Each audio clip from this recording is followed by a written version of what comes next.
2025 3వ నెల 5వ తారీఖు నేను ఇక్కడ కొట్టు పెడతాం. కూరగాయలు తినేకాయలు అన్నీ పెట్టేదాన్ని. తినేకాయలు పెట్టినప్పుడు కొంచెం డ్యామేజ్ వస్తే ఇక్కడ డబ్బా ఒకటి పెట్టి డబ్బాలు వేస్తూ ఉండేదాన్ని. డబ్బాలు వేస్తూ ఉంటే అప్పుడు ఒక్క ఎలుకరాజు వచ్చి తింటా ఉండింది. ఇప్పుడు కన్నాలు చూడండి, కన్నాలు ఎందుకు చెప్తానంటే ఇందాక అన్నం పెట్టాను, మనిషి అన్నం పెట్టా అక్కడ తినేసినాయి. ఇక 4 కన్నాలండి, మూసేస్తాయి. 4 కన్నాలు మూసేస్తాయి, ఇంకా మూసేస్తాయి. అన్నం పెట్టినప్పుడే ఆ కన్నాలు బయటికి తీసుకొని వస్తాయి. తర్వాత ఆ కన్నాలని మూసేస్తాయి. మూసేసుకొని నేనుంటేనే అవి బయటకు వస్తాయి. తర్వాత లేత రావు. ఒక నేను అన్నం పెట్టిన టైం దాటిపోయింది అనుకోండి, నేను కుర్చీగా కూర్చుంటా కదండి, కొట్లో కూర్చుంటా అండి. కూర్చుంటే కూర్చుంటా అండి. వచ్చేస్తాయి 4-5 వచ్చేస్తాయి. రే అంటే చాలు మళ్ళీ వెళ్తాయి. అట్లా ఆకలేసి వచ్చేస్తాయి. 2025 మరి 3వ నెల 5వ తారీఖు నేను కొట్టు పెట్టినాడు. తినే కాయలు కూరగాయలు అన్నీ పెట్టాను. పెట్టాక కొన్ని డ్యామేజ్ వస్తూ ఉంటే బకెట్లో వేస్తూ ఉండేదాన్ని కాయలు. అది ఒక్కరోజు ఒక ఎలుకరాజు తింటా ఉంది. తర్వాత మిగతా రోజు అట్టే వేస్తున్నా. తర్వాత 2 కనపడ్డాయి. తర్వాత ఇంకా బెజ్జాలు పెట్టుకొని బెజ్జాలు ఉంటా ఉన్నాయి. ఇంకా నేనేమి పెట్టిన కాయలు అక్కడ వేస్తూ ఉంటాను, తింటూ ఉంటాయి. అట్లాగా ఇప్పటికి 6 నెలలు. ఇప్పుడు 6 నెలలు అండి. 6 నెలల నుంచి కూడా డైలీ ఒక మడిసి అన్నం పెడతా. డైలీ 2 పూటలు పెడతా. పెడితే తినేస్తాయి. ఇప్పుడు తిన్నారు కదండి, ఒక మెతుకు లేదు ఇప్పుడు అక్కడ, మొత్తం తినేసినాయి. ఇప్పుడు పెట్టి వచ్చాను, ఒక అరగంట అవుతుంది, పెట్టి ఇచ్చాను, మొత్తం తినేసినాయి. మరి ఇప్పుడు 15-20 అయిపోయినాయి మొత్తం. 1-2 చూసా ఫస్ట్లో. ఇప్పుడు 15 దాటిపోయినాయి ఎలుకలు. మొత్తం కన్నాలు తీసుకొని కన్నాల్లో ఉంటాయి. నేను వచ్చినప్పుడు వస్తాయి బయటికి, పొద్దున పూట వచ్చి చూస్తాయి వచ్చాను లేనని. ఆ శబ్దం ఏంటి వచ్చేస్తాయి. ఇక్కడ చదువుతూ ఉంటే చూస్తాయి నన్ను. సరే చూసి ఉంటాయి కాసేపు. తర్వాత 10-10:30 టైంలో టిఫిన్ చేసే టైం నేను. ఆ టైంలో వస్తాయి మళ్ళీ బయటికి. నేను ఇడ్లీ వేసుకున్నాను అనుకోండి, 2 ఇడ్లీ తింటాను, 2 ఇడ్లీ అట్లకి పెడతా కలిపి చట్నీతో. తినేస్తాయి శుభ్రంగా. తినేసి మళ్ళీ మట్టి పూడ్చేస్తాయి. పూడ్చేసుకొని మళ్ళీ మధ్యాహ్నం అన్నం తినే టైం 1:30-1ంటికి చూస్తాయి. ఇంక అన్నం తింటాను అనుకో, చూస్తాయి. ఇంక కలిపికెళ్ళి అట్లకి పెడతా, తింటాయి. మళ్ళీ మూసేస్తాయి. మళ్ళీ సాయంకాలం టైంలో బయటకు వస్తాయి. సాయంకాలం టైంలో బయటకు వచ్చి నేను వెళ్ళే టైం దాకా మరి నైట్ నేను 10ంటికి 10:30కి 9:30కి ఒక్కోసారి వెళ్ళిపోతూ ఉంటా. ఒక్కోసారి 10:30 అవుతుందండి, ఒక్కోసారి 10 అవుద్ది, ఒక్కోసారి 9:30 అవుద్ది, 9 అవుద్ది. ఆ టైంలో మళ్ళీ నేను అన్నం ఉంటే ఇక్కడ తినేసి కొద్దిగా అట్లా పెట్టేసి వెళ్తా. తినేస్తాయి. నేను నా చేపు తినేస్తాయి. ఇంక నేను వెళ్ళాక మళ్ళీ మూసేస్తాయి. ఎందుకంటే ఎలుక ఇక్కడ మళ్ళీ పిల్లులు తిరుగుతూ ఉంటాయి, పిల్లులు పట్టుకుంటాయి. నేను అప్పుడు తోలుతూ ఉంటాను పిల్లులు వస్తుంటే. మరి అలాగా మరి అలవాటు పడ్డాయి. మరి నేను వచ్చేసి చూస్తే నా మాటిని బయటకు వస్తూ ఉంటాయి. అట్లకి ఎట్లా భోజనం పెడుతున్నా నేను. మరి ఎవరైనా తిట్టుకుంటారేమో, మరి తిట్టుకోకండి. ఎందుకంటే మరి అయ్యి నోరు లేని జంతువులు కాబట్టి నేనేదో ఒకరోజు పెట్టాను, ఆహారం పెట్టాను, అవి మరి అలవాటు పడిపోయినాయి, పెడుతున్నా. మరి నేను ఇసుకోకుండా పెడుతున్నా అట్లకి. అవి నోరు లేని జంతువులు పాపం. నేను పెట్టినాక ఎదురు చూస్తూ ఉంటాయి. ఎవరు పెట్టరు ఇక్కడ, నేనే పెడతాను. అంటే మళ్ళీ మా పాప వస్తే మా పాప పెట్టిద్ది. అవి నోరు లేని జంతువులే కదండి, మరి ఏం చేద్దాం. మరి ఇంటికాడైతే నాకు అన్నీ ఆగం చేసిన. ఇంటికాడైతే ఇక్కడే కాదు అయ్యి అక్కడే. ఇంట్లో ప్లాస్టిక్ డబ్బాలు, కారం డబ్బాలు, నూనె డబ్బాలు మొత్తం కొట్టేసినాయి. ఏం చేస్తాం, మనం ఏం అనలేంగా. సర్లే పోతే పోయిలే, ప్లాస్టిక్ డబ్బాలే కదా, జీతాలు ఏం పోవట్లేదు కదా, పోన్లే చెప్పేసి 10 డబ్బాలతో కొట్టేసినాయి ఇంట్లో. పోన్లే చెప్పి వదిలేసా ఆ డబ్బాలని. ఏం చేద్దాం, పడేసా డబ్బాలని. మరి నోరు లేని ఏం చేద్దాం. మరి ఏంటో అట్లా పెడతాం, అలవాటు అయిపోయింది నాకు. ఏ జంతువులకైనా నేను పెడతా. నేను పక్షులకైనా, కాకులకైనా, మరి ఎట్లకైనా సరే నేను ఏదైనా పెడతా ఉంటా. భోజనం కానీ ఏదో ఒకటి పెడతా ఉంటా. పిల్లిలకైనా పెడతాను, కుక్కలకైనా పెడతాను. మరి ఇప్పుడు ఎలుకరాజులకి పెడతా ఉంటా. తింటాం అలవాటు పడ్డాయి.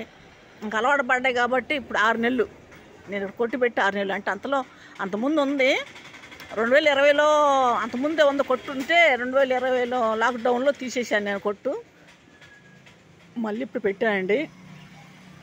మరి మా పాప 2016 నుంచి ఉంది కొట్టు మా పాపది, అంటే టైలరు. ఇంకా నేను చిల్లర కొట్టు అప్పుడు పెట్టి తీసేసాను. పొలం గోడలో తిరుగుతా, పొలం వ్యవహారంలో తిరుగుతా దాని కొట్టు తీసేసినప్పుడు నేను మళ్ళీ ఇప్పుడు పెట్టానండి.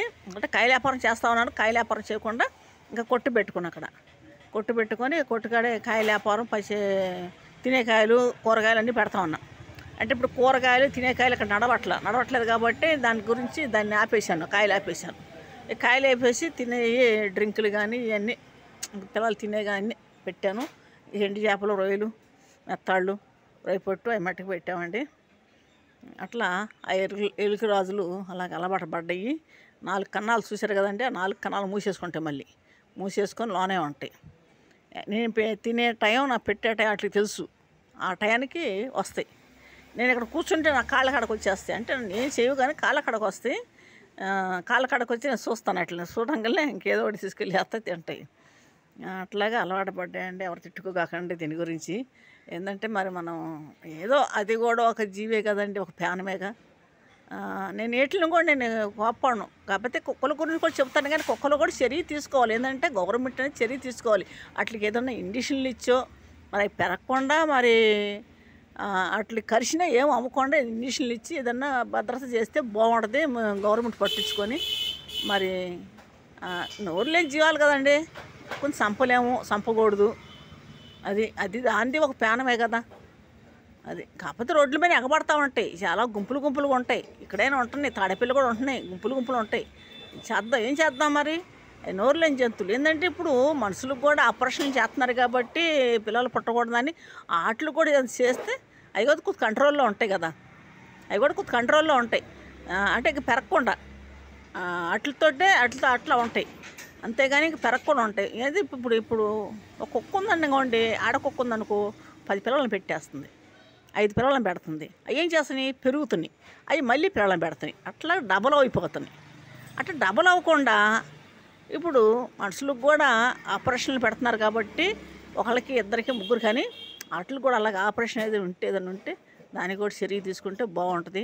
అంటే చంపకూడదు, సంపత్తం అదిగా ఒక పాపమే కదండి, చంపకూడదు. కాకపోతే అది నోరు లేని జీవి.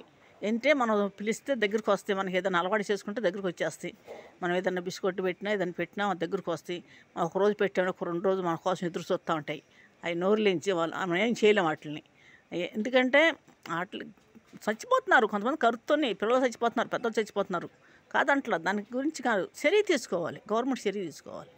అంటే ఎక్కువ ఉండకుండా కుక్కలు ఆ ఉన్నట్లకే అట్లకి ఏదన్నా చర్య తీసుకుంటే బాగుంటుంది. అట్లకి ఏదన్నా కొద్దిగా ఎక్కడన్నా కొంచెం మేత పెడతామని ఏదో ఎవరో ఒకళ్ళు కొంతమంది ఏం చేస్తున్నారంటే పెంచుకునే కుక్కలను కూడా వదిలేస్తున్నారండి. బజార్లో పెంచుకునే కుక్కలను కూడా రోడ్డు మీద తీసుకు వదిలేస్తున్నారు. అలా వదలకాకండి, పెంచుకునే పని అయితేనే దాన్ని మీరు భరాంచగలిగితేనే పెంచాలి, భరాంచలేనప్పుడు మీరు పెంచకూడదు. అది ఎట్లాగా మంది. నేను కుక్కల గురించి ఏమంటలేదండి. కాకపోతే ఏంటంటే నేను 2-3 వీడియోలు పెట్టాను. ఏం పెట్టాను, ఇట్ల గురించి పెట్టా. ఏమంటే ఏదో జాగ్రత్త తీసుకోవాలి. ఏంటంటే కుక్కలు రోడ్డు మీద ఉంటున్నాయి, ఎగబడిపోతున్నాయి, జనం మీద ఎగబడుతున్నాయి, బొళ్ళ మీద ఎగబడుతున్నాయి, వెళ్ళిచోళ్ళ మీద ఎగబడుతున్నాయి, గుంపులు ఉంటున్నాయి. కాబట్టి గవర్నమెంట్ అనేది, మున్సిపాలిటీ అనేది ఏదైనా చర్య తీసుకుంటే బాగుంటుంది. అంటే అట్లా చంపకుండా ఏదైనా చర్య తీసుకుంటామంటే వాటిని ఏదన్నా కంట్రోల్ చేయాలి అంతే. నాకు చదువు లేదండి, పెద్దగా నాకు తెలియదు చెప్పడం కూడా. ఏదో నాకు చేతని ఎవరికి చెబుతున్నాను, ఎవరు తిట్టుకోకండి, ఎవరు నన్ను ఏమనగాకండి. కాకపోతే ఎలుక రాజులకి అన్నం పెడుతున్నాను, అది తప్పు అని మీరు ఎవరు అనుకుంటే నేనేం చేయలేను. దానికి నా దృష్టిలో అది తప్పు కాదు. అది ఒక జీవే, అది దానికి ఒక ప్రాణమే. మనకెంత ఆకలి వేస్తుంది, అట్లకి ఎంత ఆకలి ఉంటుంది, లేకుండా ఉండదు.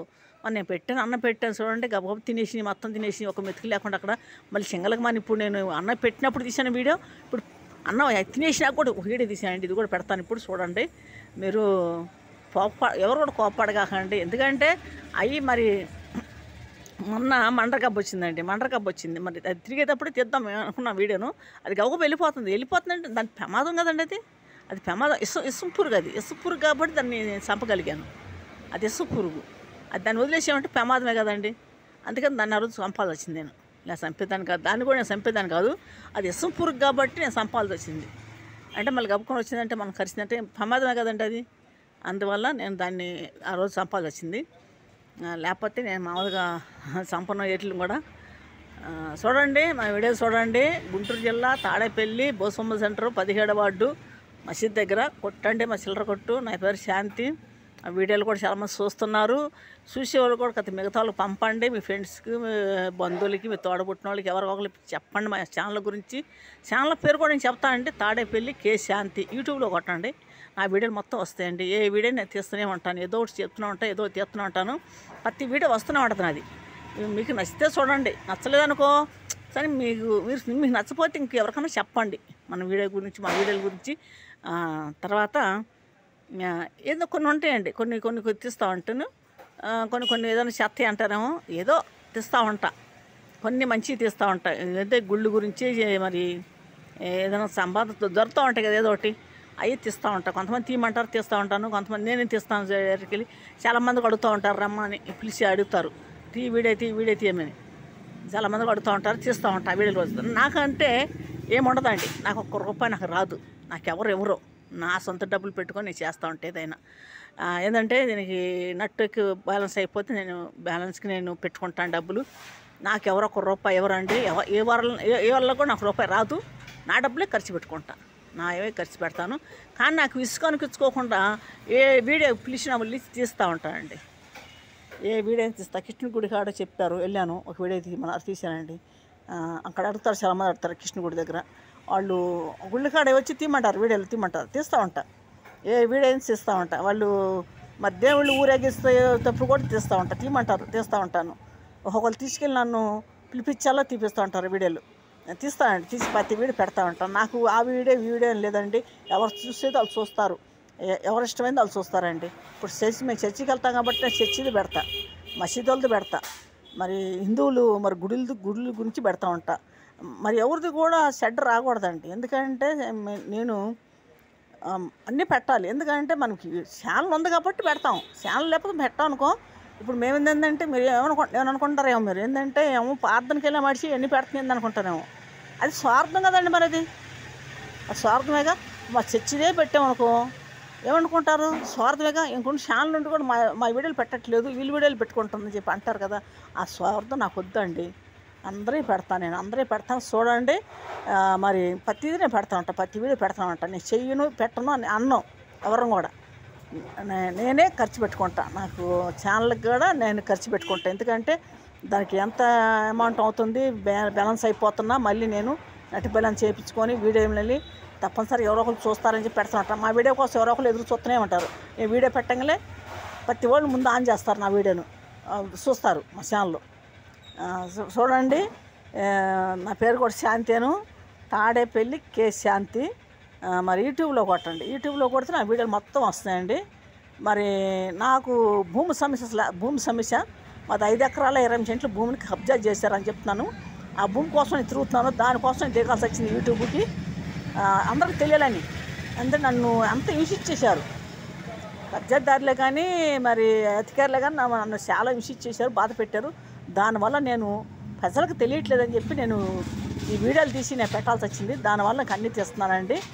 అసలు నా సమస్య అయితే భూమి సమస్య. మా భూమిని వేరే వాళ్ళు కబ్జా చేశారు, రౌడీజంగా గుండాయిజంగా జరిగింది. అది 5 ఎకరాల 20 సెంట్లు భూమిని కబ్జా చేశారు కాబట్టి దానికోసం నేను తిరుగుతున్నాను, చేస్తున్నాను. ఇంతవరకు నాకు న్యాయం కూడా జరగల, అంటే ఇంకా నాకు ఏ పరిష్కారం జరగల. అంటే జగన్ ప్రభుత్వంలో ఉన్న వాళ్ళు ఆక్రమించుకున్నారు. 2019 2వ నెలలో దాన్ని ప్యాట్లు వేసి కూడా అమ్మేశారు వాళ్ళు, కబ్జాదారులు. మరి ఇప్పుడు ప్రభుత్వం కూడా మారింది, ఇప్పుడు చంద్రబాబు అని వచ్చాడు, మరి న్యాయం జరిగిద్ది అనుకుంటున్నాను. అంటే ఇంతవరకు ఏ పరిష్కారం నాకు జరగలేదు, న్యాయం జరగలేదు, తిరుగుతూనే ఉన్నాను. మరి ఫోన్ చేసి అడుగుతున్నారు నాకు, ఏ న్యాయం జరగాలని చెప్పి అడుగుతున్నాను నేను. మరి చంద్రబాబు అన్న మరి ఎప్పుడు చూస్తాడో మా గురించి, మరి ఎప్పుడు అయిద్దో మాకు తెలియదు. అది వస్తే మేము సంతోషపడతాం, మేము అందరం ఆనందపడతాం. మరి ఆ అన్నకి మేము రుణపడి ఉంటాము. మరి లోకేష్ బాబుకి, చంద్రబాబు అన్నకి, పవన్ కళ్యాణ్కి మాకు న్యాయం చేస్తే, మాకు న్యాయం జరిగితే జన్మ మేము వాళ్ళని గుర్తుపెట్టుకుంటాము. మరి ఆ ప్రభుత్వమే మేము ఆ ప్రభుత్వంలో ఉన్న మనుషులు మేము. మరి చంద్రబాబు అనే పార్టీ వాళ్ళం మేము, తెలుగుదేశం పార్టీ వాళ్ళని. రామారావు అన్నప్పటి నుంచే మా అమ్మగారు కానీ, మా అమ్మమ్మ కానీ, మేము కానీ, మా పిల్లలు కానీ ఇప్పుడు తెలుగుదేశం పార్టీ వాళ్ళమే 4 తరాల నుంచి కూడా. మరి చూడండి, మా వీడియోలు చూడండి. చాలామంది చూస్తున్నారు, బాగానే చూస్తున్నారు, బాగానే ఉంది. చూసేవాళ్ళు కొద్దిగా ఏమంటే మేము ఇంకా ముందుకు వెళ్ళాలంటే మీరు ఏదో కొంచెం ఏదో సబ్స్క్రైబ్ చేయటం, లైకులు కొడటం ఏదో చేయండి కొంచెం. అవి మటుకు కొంచెం ఆపకాకండి. అట్లా నాకేదో వస్తుందని కాదు, నాకు వస్తాయని కాదు, కొంచెం ఏంటంటే డెవలప్ అవుతాం మేము అంతే, ఇంకేం లేదు. కొంచెం డెవలప్ అవుతాం, కొంచెం కొంచెం ముందుకు వెళ్తాను. ఇంకా నేను ఇంకా ఏదైనా వీడియోలు తీయాలన్నా కూడా ముందుకు వెళ్తాను, అయితే తీస్తూ ఉంటాను.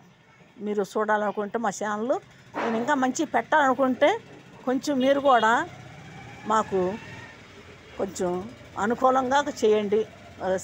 సబ్స్క్రైబ్ చేయండి, లైకులు కొట్టండి, మిగతా వాళ్ళకి చెప్పండి, మీ ఫ్రెండ్స్కి, బంధువులకి, మీ తోడబుట్టిన వాళ్ళకి, మీ ఇంట్లో వాళ్ళకి కూడా మా ఛానల్ గురించి చూపించండి, వీడియోలు చూపించండి. మరి నేను చెప్పేది కూడా వినండి, అర్థం చేసుకోండి మమ్మల్ని. నాది అసలు భూమి సమస్య అంటున్నాను, ఎన్నో కష్టాలు బాధలు పడ్డాను, చాలా పడ్డాను బాధలు. 4 సార్లు కూడా సాగు దగ్గరికి వెళ్ళి వచ్చినా నేను. మరి దేవుడు కోపం వల్ల నేను బతికాను. మరి నేను కానీ నా కుటుంబం కానీ మరి నా వాళ్ళు కానీ అందరు కానీ మరి అంతా దేవుడి కోపేది. ఆ దేవుడి కోపం వల్ల నేను బతికాను. నేను మరి యాక్సిడెంట్లో చనిపోవాల్సిందని నేను యాక్సిడెంట్లో కూడా బతికాను. మరి 3 సార్లు కబ్జాదారులు చనిపోయారు, అక్కడ బతికాను నేను. మరి ఇప్పటికీ నన్ను వెంటాడుతూనే ఉన్నారు, నన్ను ఏదో చేయాలని నన్ను అనుకొని బాధ పెడుతున్నారు కూడా. దాంట్లో కూడా నేను చాలా మెలకువగా జాగ్రత్తగా ఉంటున్నాను. కానీ దేవుడి చిత్తం అది, ఎప్పుడు ఏం జరిగిద్దో తెలియదు, చెప్పలేము. మరి మీరందరూ చూడండి, మీరు విసుక్కోకండి, తిట్టుకోకండి, మా ఛానల్ గురించి ఏనండి, నేను చెప్పేది కూడా ఏనండి, చూడండి. మరి మీ బంధువులకి తోడపుట్టు అందరికి పంపండి. మీ అందరికీ నమస్కారాలు, మరి వందనాలండి. నా పేరు శాంతి అండి, గుంటూరు జిల్లా తాడేపల్లి బొసమ్మ సెంటర్ 17వ వార్డు మసీద్ కాడ.